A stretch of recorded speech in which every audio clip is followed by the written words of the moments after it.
This is actually Night Gardener take 2, because as I was recording last time, trying to be smart, I had a fan on the iPad so it wouldn't get too hot while I recorded. But when I when I went to edit it, all I could hear was the whirring of the fan, and there was no blocking it out. So here we are, Night Gardener take 2. So I wanted to show you, before we started, a little show and tell Night Gardener connections. You know, I've been weeding outside to reclaim my backyard. It had become very overgrown.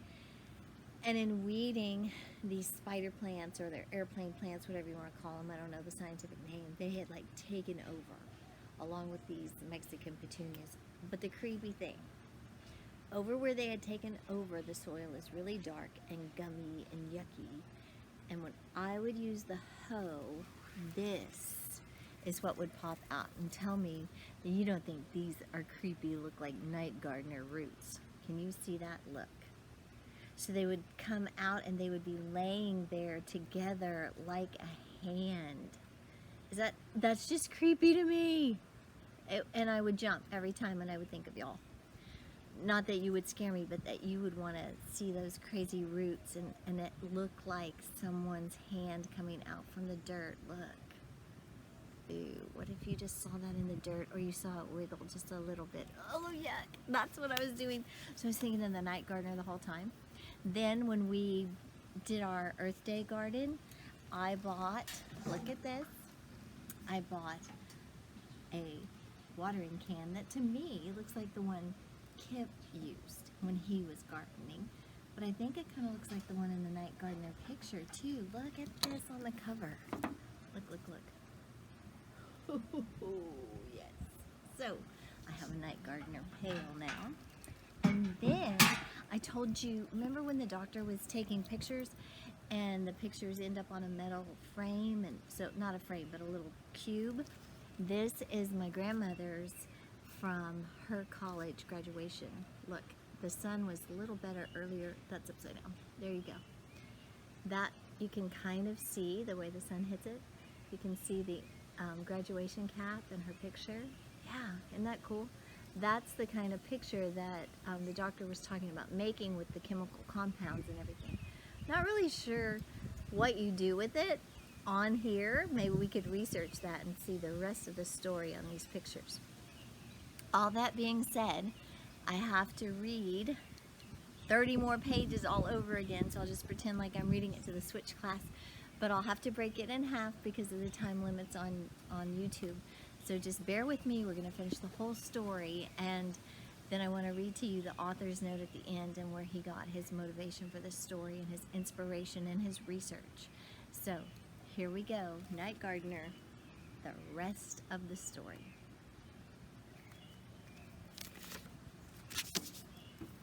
Wind slithered in a circle around the house, sending leaves high into the air. Figs and Stubbs' horses had run off in the storm, but Galileo was still there waiting for instructions. "As loyal as you are stubborn," Molly said, patting his flank. The horse gave a nervous snort, raking the gravel with his hoof. Molly went back inside to fetch Penny. The girl was not injured, but she was frightened, and she gripped Molly tightly about the neck. Molly lifted her over the side of the wagon. "Watch your feet," she said, setting the girl onto the wooden bed. Penny scrambled to her knees and gripped Molly's hand. "Will Kip and Alistair be safe from the Nightman?" Molly stared into her face, wishing she knew how to answer. She wanted to tell her a story to make her feel better, to make her brave. But there were some things that stories couldn't do. "The truth is, Miss Penny, I don't know." She patted the girl's hand. "But I wouldn't worry just yet. Brothers are sneaky." In case you've forgotten, Kip and Alistair went out to distract the Night Gardener. That's where we had left off before. So Penny nodded sagely. That's true. An angry gust of air swept past Molly and struck the wagon, nearly toppling Galileo. "Easy, boy," Molly said, grabbing his tackle. She pulled the hair from her eyes, looking toward the woods. Kip was out there somewhere, and so was the Night Gardener. For a moment, she almost thought she could hear his shouts echoing in the wind. She She hoped desperately that she was wrong. "I have you, my love. Just a few more steps." Master Windsor appeared in the doorway, holding Constance in his arms. The woman was clinging to his neck, her head on his chest. Her eyes were open, and her body heaved with shallow, pained breaths. "I have you," Bertrand whispered. "I have you."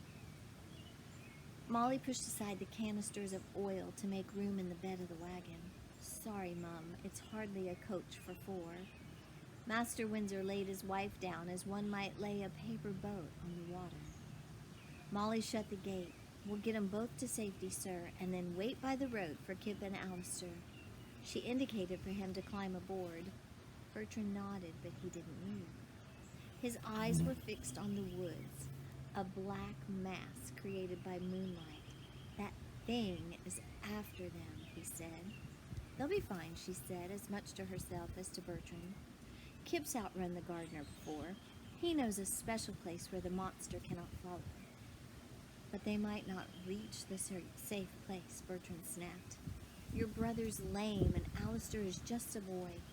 He ran a shaking hand through his hair, no doubt imagining his only son alone in the darkness.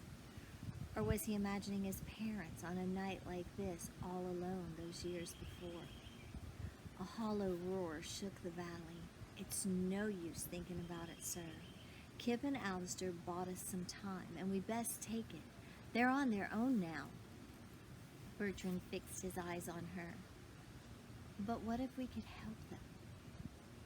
"You said the only way to the night gardener is to kill the tree." Molly shook her head. "I don't know for sure." Bertrand reached over the side of the wagon and seized one of the oil canisters from the bed. "So, let's kill the tree and find out." "Up that way," Kip called, pointing toward a patch of light in the distance. He and Alistair raced through the woods, the moonlit woods, black branches all around them. They were running towards the ancient garden at the edge of the island, the place the night gardener could not reach. "If we can just make it to that patch of light, we'll be safe." "We'll make it." Alistair adjusted his grip around Kip's side, putting more of Kip's weight onto his own body. Kip glanced up at the boy, whose face was set with determination. Talk about a character change. Alistair helping Kip and caring. That's huge. The gardener's howl rang out behind them, and wind struck Kip's back, knocking him to the ground. Kip cried out as pain wrenched through his side. Branches rattled as the night gardener appeared to burst from the shadows behind them. He was not walking slowly as he usually did. He was running, his face lit white by the moon. "Come on," Alistair grabbed Kip, pulling him up from the ground. They staggered over rocks and roots. So long as they could still see the glowing light, they had hope of survival. Kip thought of his sister back at the house. She and the others should be on the wagon by now, almost safe. Kip doubled his speed, his eyes fixed on the shining garden, now less than 100 feet away. The wind stopped around them, and Kip could tell their pursuer had slowed his pace. He glanced back to see the gardener standing with both hands outstretched. The man uttered a low, inhuman moan as he worked the air like a weaver at his loom. "Why did he stop?" Alistair said, gasping for breath. And the night gardener's call grew louder. A chill slid up Kip's spine as he felt the wind change, and he felt the wind coming alive. Cold mist lifted from the ground, shivering the treetops as it rose higher and higher into the air. Kip peered up through the moonlit branches. The sky, it's changing. The mist swirled and condensed above the treetops, forming on an impenetrable fog that blocked out the stars and covered the moon.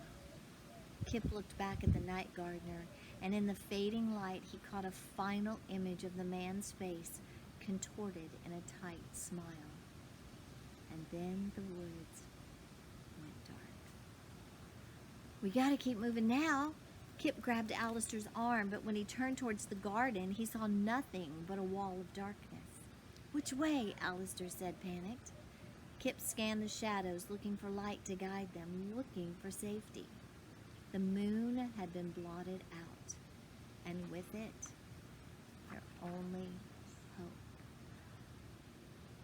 Molly was wary of Master Windsor's idea. Many people had tried to cut down the tree, and none had succeeded before the night gardener could stop them. But she and Master Windsor had something faster than an axe or a saw. Thanks to Kip, they had enough oil to set the world ablaze.